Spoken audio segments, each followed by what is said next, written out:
I did a video talking about the sexual coercion of men and how, in a lot of cases, that can be prioritized and looked at more seriously than women who are sexually coerced.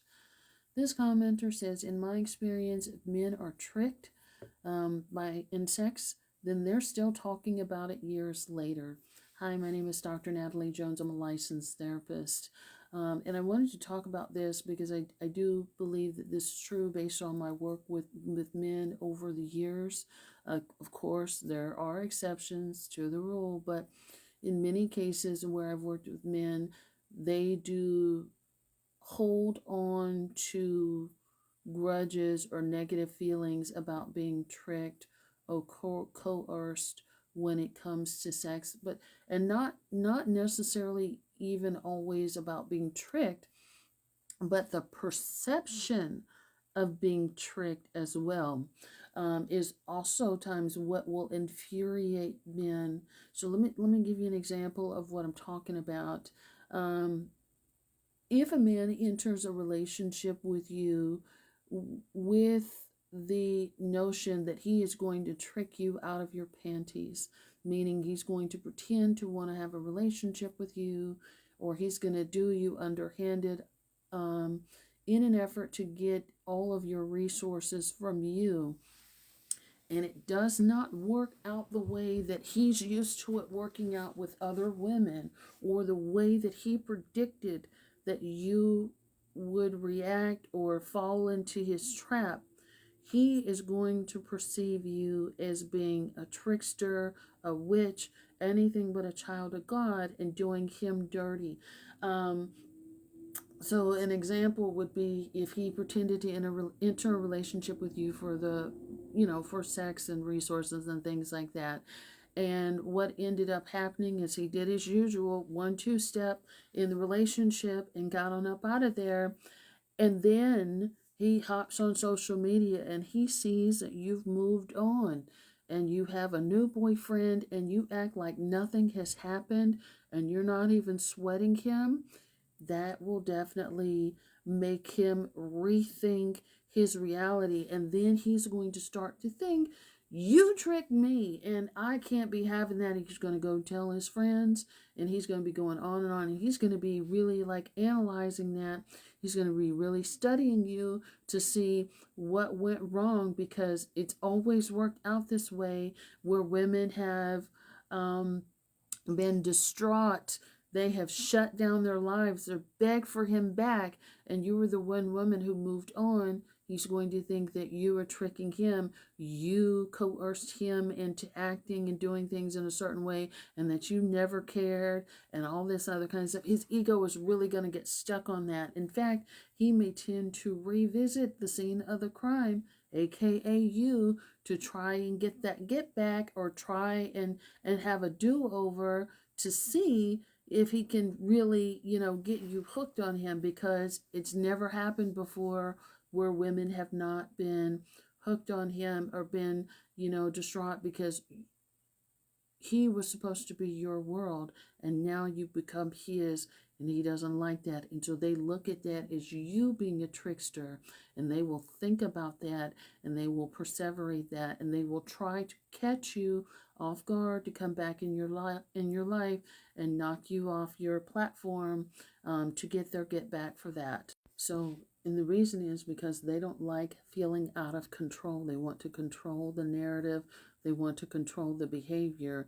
And now it's an Uno reverse card where you're actually controlling their behavior, and they hate you. They may hate you. They may resent you for that, but they certainly will try to spin the block and get their get back, to get their get back into good graces with the normal narrative and how these relationships work out. It's also hard for men when they feel like they are not the center of your world, and you guys enter into a relationship, and the woman moves like a man would. And so, typically speaking, men tend to have a harder time with women moving the way a man would in a relationship. So there's a woman, I won't say her name, just because I don't do celebrity shout outs, but there's a woman that has a reputation for moving this way, and the men are shooketh, because she kind of gets up and continues dating, and she sort of powers through. She's very strategic in her moves, and she just powers through. And if you don't do it, then another man will, and she's not going to waste any time. And wherever she's at, whoever she's with, she always looks happy, looks fulfilled, and looks like she's got it going on, so nothing bothers her. She is very logical, practical, and strategic in how she moves, and she's not going to take less than what she thinks she's worth in a relationship. However, what I've noticed about this woman is there's been countless men who've given interviews about her and how she's done this and how she's done that and how it didn't work out because of this and that and the other. There is, so they kind of hold on to that, and just even with the moving on aspect, when you're able to move on quickly, there is, they start to feel like they're tricked. Men may also feel like they are being tricked, if, there's a transaction and the transaction doesn't work out the way that they want it to, or all completely on their terms. So, for example, if there's an exchange of money or taking care of bills, right? And I am your sexual partner as long as you're giving me money and you're taking care of bills. Well, if this woman is also doing things on the side or is also seeing other people on the side, then they start to feel tricked. They start to feel like, hey, this isn't right, and I'm going to pull rank. This isn't what I agreed to, and this and that and the other. And, things can become volatile off of those types of agreements. That's why when you have to be careful when, I know there's a lot of dating coach advice out there about like, you just need to kind of move in with a man that's going to pay your bills and things like that. No disrespect to anybody who says that.